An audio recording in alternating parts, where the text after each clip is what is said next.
Hello, I am Xiaocat, And I'm Danny Reba. and when it comes to board games and TTRPGs, together we're Roll Roll for for Tentacles. Tentacles. We're going to be talking about some more games that we picked up from PAX Unplugged 2025. Both these games are from Weird Giraffe Games. Fire in the Library is a 2 to 6 player push your luck style game, and Logic and Lore is a 2-player deduction game. And we liked one of these games a lot. Really, really enjoyed it. The other one, we kind of just thought it was okay. You're going to have to keep watching to find out which is which. Fire in the Library is a push your luck style game where you're going to be drawing cubes from a central bag and putting them on a track on the turn card that you have. These cubes will get you points depending on what color they are, but if you ever draw one fire cube and put it on a fire space, or 2 fire cubes and put them anywhere on your track, then you start a new fire in the library. When that happens, you don't get to score any points for your turn. The fire will escalate, which means one of these decks will go down and subsequently earn more points as the game goes on for certain colors. But if one of these decks ever runs out, the game is immediately over. There are items that you'll have that you can use to stop the spread of fires, to earn extra points, to do various other things in the game. But the idea is that you're going to score points by pushing your luck, move up on this meeple track, and as soon as one of these decks is gone, the game's over, and whoever has the most points is the best librarian. Logic and Lore is a 2-player deduction game where you're trying to line up these face-down tarot cards in order from 1 through 9 before your opponent can do the same thing. But in order to get that information, you have to ask your opponent specific questions to get answers so that you can figure out what number is on the front side of your tarot cards. Are either of these aligned? No. Is the sum of them greater than 10? No. Which is the greatest? In order to ask those questions, you'll be placing dragon meeples on the center area here on whichever questions you want to ask of your opponent. So you have to think about which questions you want to get and which information you need to figure out the right order for your tarot cards before your opponent can do the same thing.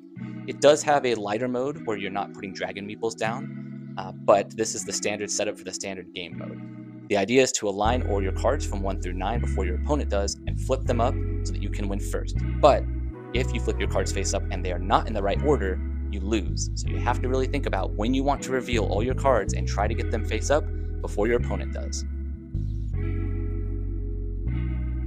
Okay, now that we've given a brief overview of each game, now let's get into our thoughts.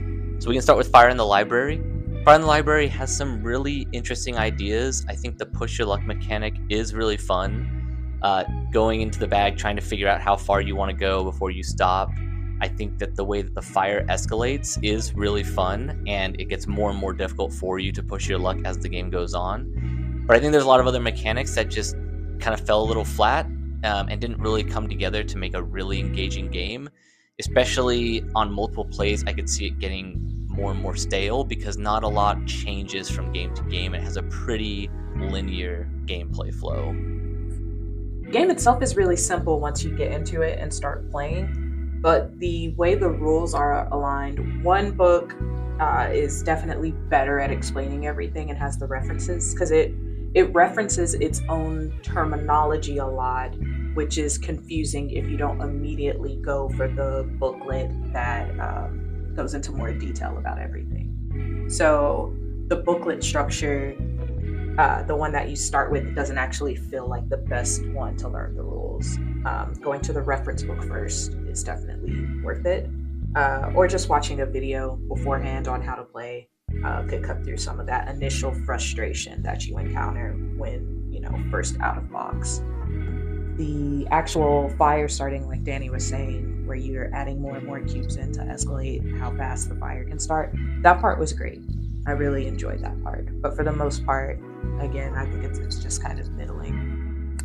Yeah, that's a good bring up about the rule book because, we struggled a little bit trying to figure out how the game played, especially because that first rule book, which contains the bulk of the written rules, does not have a lot of visual aids. So it doesn't show you, here's what the anatomy of a card is, here's what it actually looks like when you're playing the game. So trying to really understand all that just from the text they're using and like Shawnee said, there's a lot of terminology being thrown around, and it's referencing all these terms that you don't really understand what they mean. It just gets very confusing.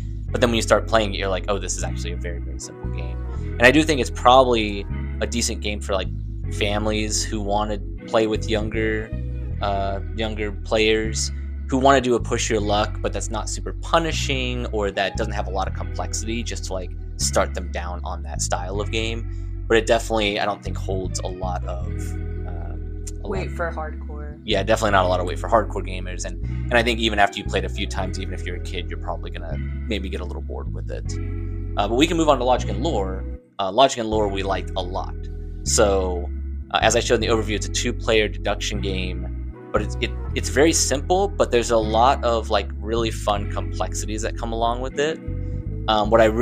First off, the production is really, really gorgeous. It's a beautiful game. Yeah. Absolutely stunning cards to look at and interact. Yeah, and I don't think I could really capture it very well on the camera, but yeah, the cards have this really nice like foiling on the back of them. The design of them just like looks really, really great. The little meeples are even really fun because they're all the dragons are kind of in different little poses and things like that. So just like little details like that really make the game feel really good.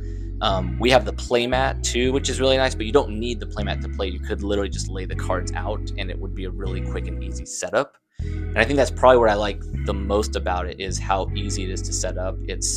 You lay out 3 sets of 9 cards, and then you basically just start asking each other questions to try and figure out what order you need to put them in. But there's a lot of depth in the questions you're asking and what the answers you're getting mean. Yeah, it was very exciting because, again, it seems very, very simple. Very easy to go ahead and kind of hop in and start playing there, especially because it has 2 modes. And so like the initial mode being very easy to go through, just ask your questions and everything. But underneath that deceptively easy intro, the game becomes definitely a little more thinky though. Oh, for sure. But not too complex. Not too complex. Yeah. It's really fun. It's fun fresh out of the gate. It's fun on easy mode, and it's fun when you switch to the other modes for it to be a bit more challenging. The tactile nature of lifting and revealing the cards for the other person to see, and then you having to guess based off how the answers that they provide to your question, but just the tactile act of flipping up these beautiful cards makes it feel fun and kind of puts you into the theme in a soft way. Yeah, and I didn't show a lot of the extra components, but it has a bunch of extra components to change up the gameplay too.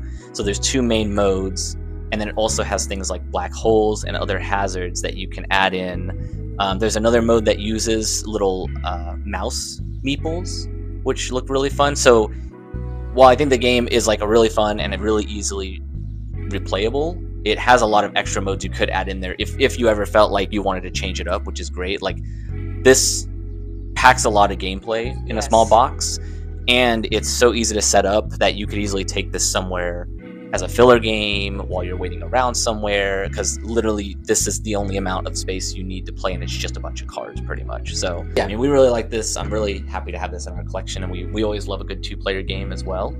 And I think they did a lot of fun design with it. So yeah, great job by Weird Giraffe. I mean, regardless, I think both games do show kind of a really big breadth of designs, which is really great to see from a publisher and a design team. So I'm excited to see what other stuff they're going to put out down the road for sure. Yeah, thank you for watching. I hope that you're out there playing games. Yep. And thank you so much to Weird Giraffe for making these games. And thank you for watching, and we'll see you next time. Bye. Bye.